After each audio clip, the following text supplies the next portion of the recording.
প্রথম দেশ হিসেবে ইরানের পাশে দাঁড়ালো রাশিয়া, তেহরানে পৌঁছালো 13 টন ঔষধ।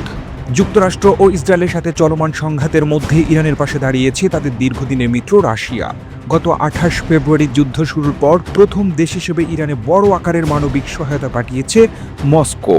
রুশ প্রেসিডেন্ট ভ্লাদিমির পুতিনের নির্দেশে পাঠানো এই সহায়তা মূলত যুদ্ধের ফলে বিপর্যস্ত ইরানের চিকিৎসা ব্যবস্থাকে সচল করার জন্য পাঠানো হয়েছে।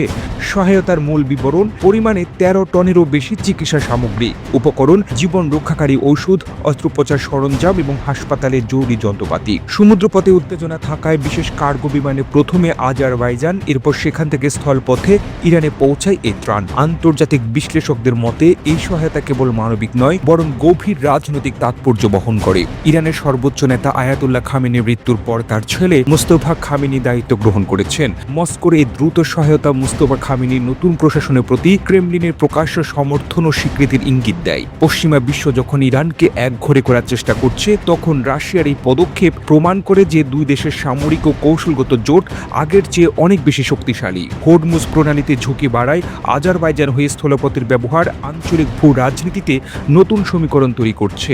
রাশিয়ার জরুরি পরিস্থিতি বিষয়ক মন্ত্রণালয় জানিয়েছে, ইরানের রেড ক্রিসেন্ট সোসাইটি এই ত্রাণ গ্রহণ করেছেন। ক্রেমলিন নিশ্চিত করছে যে উদ্ভূত পরিস্থিতিতে তেহরানের প্রতি মস্কোর অটল সমর্থন ভবিষ্যতেও অব্যাহত থাকবে।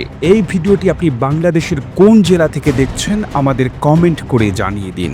আমরা পরবর্তী ভিডিওতে আপনাকে ধন্যবাদ জানাতে ভুলব না। আরও ভিডিও দেখতে বিশ্ব বাংলার পেজটিকে লাইক করুন, কমেন্ট এবং শেয়ার দিয়ে সবাইকে দেখার সুযোগ করে দিন।